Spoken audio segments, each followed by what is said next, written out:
I never thought one evening could change the way I looked at my entire marriage. For years, I trusted my wife completely. We had built a life together, a home filled with laughter, plans, and what I thought was unshakable love. But then came the reunion. Just one night meant to reconnect with old classmates. And suddenly, the woman I thought I knew best revealed a side of herself I never expected to see. When my wife first told me about her college reunion, I didn't think much of it. She was excited, almost glowing as she talked about seeing old friends, reliving old memories, and catching up on lost time. I encouraged her to go. After all, what harm could a simple evening of nostalgia do? I even teased her about how much she'd probably laugh remembering her awkward college days. What I didn't realize was that her laughter would come at my expense. The night of the reunion, she left the house looking stunning.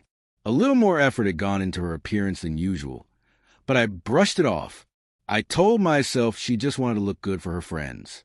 And maybe deep down, I trusted her so much that I didn't even consider there could be another reason. But trust, I learned, can be the very thing that blinds you. Hours passed. Midnight came and went. My phone stayed silent. I kept telling myself she was just enjoying herself, that she would walk through the door any minute with stories about old professors and silly classmates. But unease started to creep in.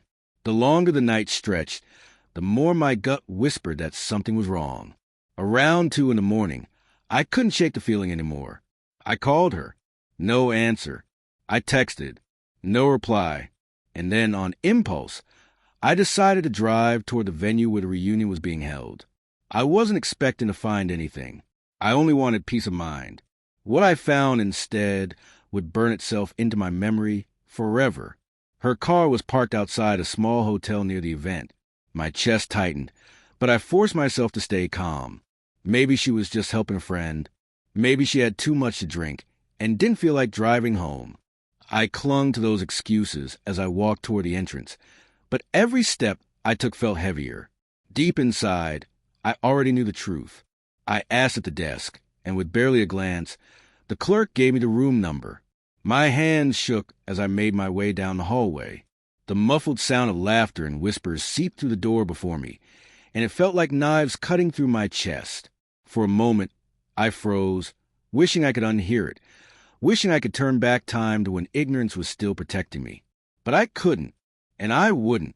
I opened the door quietly, and what I saw confirmed everything.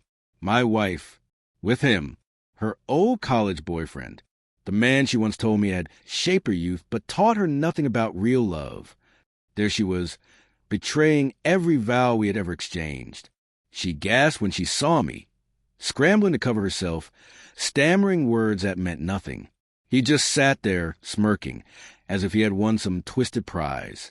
In that moment, I didn't yell. I didn't cry. Instead, I felt an eerie calm wash over me, because sometimes silence speaks louder than rage. I simply looked at her and said, "You've shown me who you are. Now let me show you who I can be." I left without another word. She begged, pleaded, tried to follow, but I was already gone. That night, I made a decision. If she could betray me so easily, then she would learn exactly what life without me would feel like. The next morning, before she even returned home, I had packed my bags. Every account we shared was closed. Every bill we split was rerouted. I left a letter on the kitchen counter that simply read, "Enjoy your reunion. Consider it permanent." And alongside it, I placed the divorce papers I had already prepared. She didn't even know I had thought about protecting myself. But now she would see I wasn't a fool blinded by love. Her calls flooded my phone for days, but I didn't answer. She showed up at my workplace, crying, begging for forgiveness, promising it had been a mistake.